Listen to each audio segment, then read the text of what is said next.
Through perseverance and strategic communication, our dedicated network of child care providers made it a priority to successfully remain open while many others throughout the state were unable to.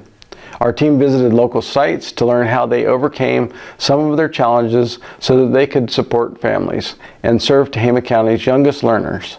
I'm Rich Duvarney, your Superintendent of Schools, and this is Our Future in Focus.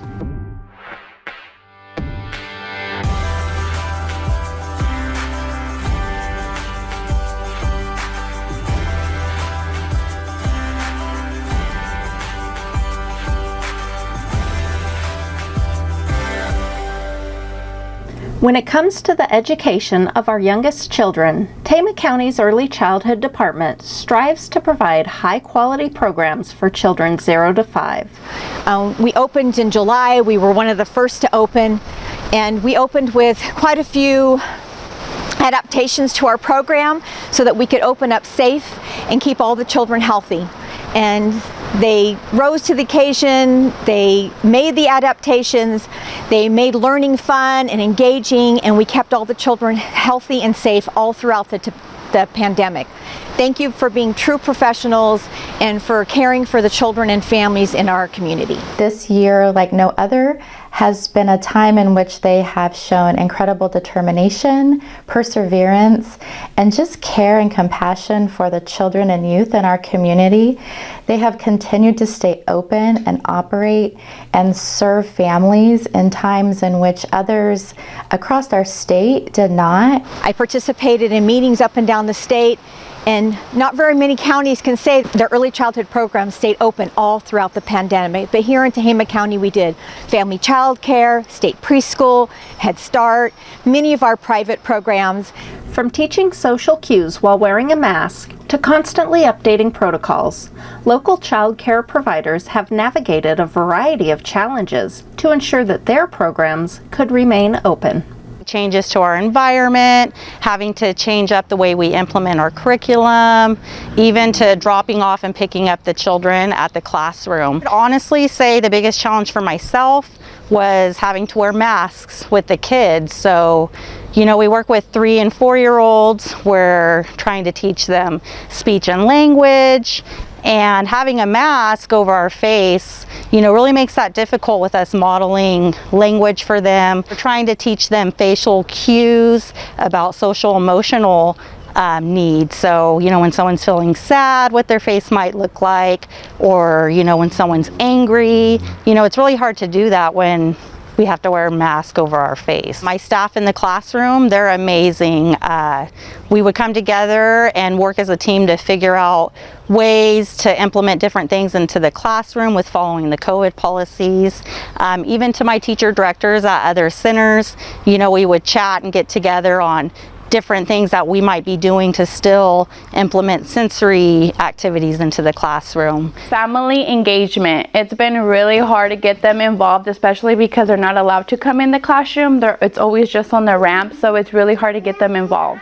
We've been doing a Facebook page where we're able to connect with the parents there and posting pictures there. Any activities that we do or any projects, we post them there. We've also been putting their artwork or their pictures on their ramp so they're able to see what their child is doing in the classroom. I know having the classroom separated in the beginning of the year was something we struggled with, because the friends, the kids did great, but they wanted to be friends with the others. So we did a lot of friendships over the wall, and where they would create art items and share with each other. As a teacher, the biggest struggle was teaching children social distancing and teaching children that we are not able to share. And so as a preschool teacher, that's really hard, because that's what we want to teach, is socializing and sharing. But the children adapted very well. The children understood, and we found ways to share and ways to socialize. One of the challenges was being uncertain of how things would play out. We had so many questions, and really nobody had any answers. And you know, all the new procedures, the remote learning, the safety protocols, temporarily having to close our doors for a few days while tests came back, because somebody had been in contact directly or indirectly with somebody be infected, and all this while trying to reassure the little ones that everything would be okay. We were concerned, especially because of one of my daughters who suffers from autoimmune diseases. We wanted to stay healthy, yet we couldn't bring ourselves to closing our doors to our daycare families. We have 11 different families, all who happen to be essential workers, all trying to provide for their loved ones.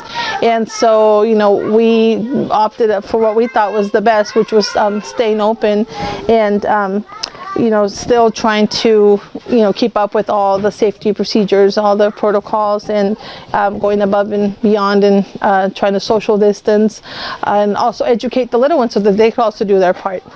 Staying open this past year was no small feat. Thanks to a dedicated network of providers and committed parents, our students are prepared for the next step in their education. Our director, Janet Barnes-Johnson, who has done a phenomenal job about keeping all the things that we needed to be safe, making sure those supplies were here, and also just supporting us and open to all the questions we asked many times. And also to the Corning Promise Grant, which provided lots of opportunities for the kids. My coworkers, we work in a good team, we work really good together, and I love how we all put our heart into our work. I have 13 out of 18 of my kids going to kindergarten, and all of them are completely ready to go, both socially, emotionally, and academically. And that's because of the awesome parents bringing their kids to school and trusting us to take care of them and teach them through these uncertain times that we've had to just go through. Shout out to all the daycares in Red Bluff, first of all. You know, we stayed strong during the struggle. Also to all my daycare families.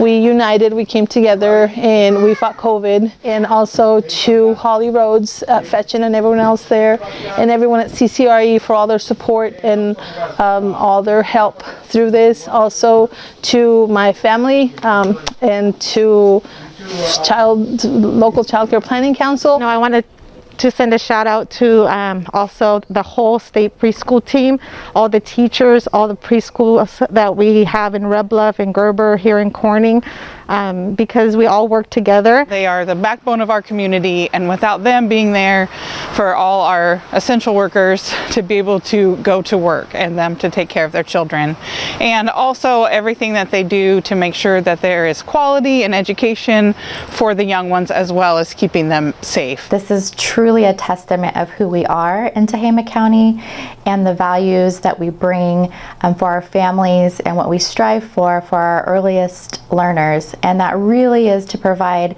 comprehensive care and love and support as we give them guidance and nurture and education along the way.